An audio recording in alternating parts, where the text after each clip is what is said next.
तो hello guys.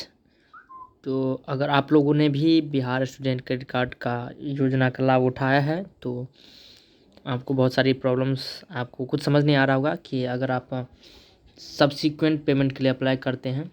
देखिए, पहला पेमेंट आ जाने के बाद अगर आपको दूसरा पेमेंट लेना है तो आपको सब्सीक्वेंट पेमेंट के लिए अप्लाई करना पड़ता है।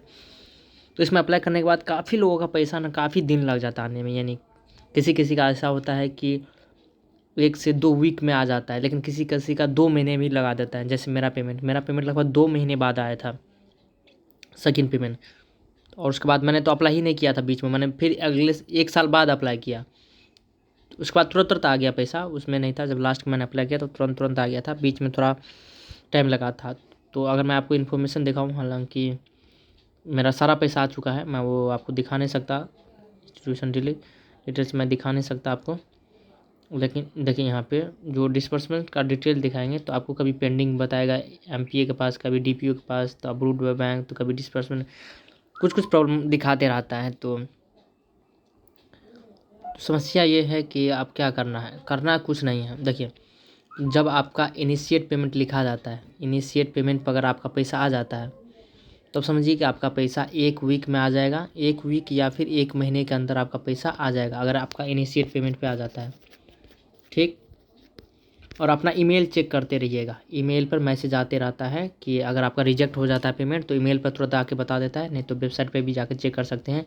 करेंट स्टेटस में जाएंगे, तो करंट स्टेटस में जाएंगे ना तो आपको दिखा देगा। हालांकि मेरे पास कुछ है ही नहीं दिखाने, तो इसलिए कुछ नहीं दिखा रहा, क्योंकि मेरा सारा पैसा तो आ चुका है। तो ये है, ठीक। करंट स्टेटस आपको दिखा देगा, ऊपर में ही दिखा देगा, मैंने पिछले वीडियो में बताया था। लेकिन अगर आपका पैसा बीच में कहीं अटकता है, कहीं पे दिक्कत होती है, तो आप अपने डीआरसीसी के ऑफिस में, देखिए 2 ही जगह दिक्कत होता है। एक डीआरसीसी का ऑफिस में दिक्कत होता है, ठीक। एक इसका जो हेड सेंटर है पटना में, वहाँ पे दिक्कत होता है। 2 ही जगह दिक्कत होता है। सबसे पहले क्या करना है, अपने डीआरसीसी के ऑफिस में फ़ोन करना है, सारी डिटेल्स लेना है कि कहाँ है मेरा पैसा, क्यों अटका है। अगर मेरा पैसा नहीं आएगा तो सीधा आपको क्या करना है, कंप्लेन बोलना है कि अगर आप मेरा पैसा जल्दी नहीं भेजेंगे तो मैं पटना जा रहा हूँ कंप्लेन करने।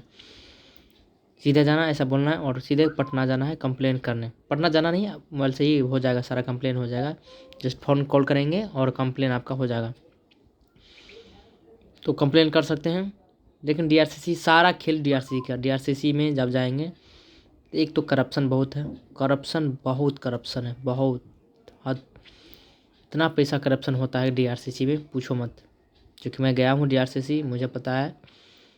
हो सकता है कि आपका एरिया का डीआरसीसी अच्छा हो, आपके ज़िला, क्योंकि हर ज़िला में एक डीआरसीसी ऑफिस है। तो मेरे ज़िला का डीआरसीसी ऑफिस तो बड़ी ख़राब है, बिना पैसे का कोई काम ही नहीं होता है, समझ रहे हो। तो ये समस्या है। तो सीधा बोला कंप्लेन करना है। पहले तो डिटेल्स लेना है, कब तक आएगा, सारी चीज़ें पूछ लेना है। उसके बाद अगर 1-2 बार ऐसा करने के बाद अगर नहीं आता है पैसा समय पर, बार बार रिजेक्ट कर दे रहा है बिना कोई प्रॉब्लम के, या फिर पैसा आने में काफ़ी लेट कर रहा है, तो सीधा कंप्लेन करना है। ओके। पटना का इसका हेड ऑफिस है वो, तो वहाँ जाके सीधा कंप्लेन करना है, ठीक ना। और बोला है कि मेरा पैसा क्यों नहीं आ रहा है, तो वहीं पे सॉल्व होगा। उसके बाद यही दोनों का खेला है, एक डीआरसीसी आपका, एक पटना में जो उसका है, क्या नाम, उसका नाम मैं भूल रहा हूँ, कुछ करके शॉर्ट नेम EPSQ करके कुछ है। तो वहाँ पे वो ढूंढ लेना गूगल पे या फिर यूट्यूब पे भी मिल जाएगा कोई ना कोई वीडियो में।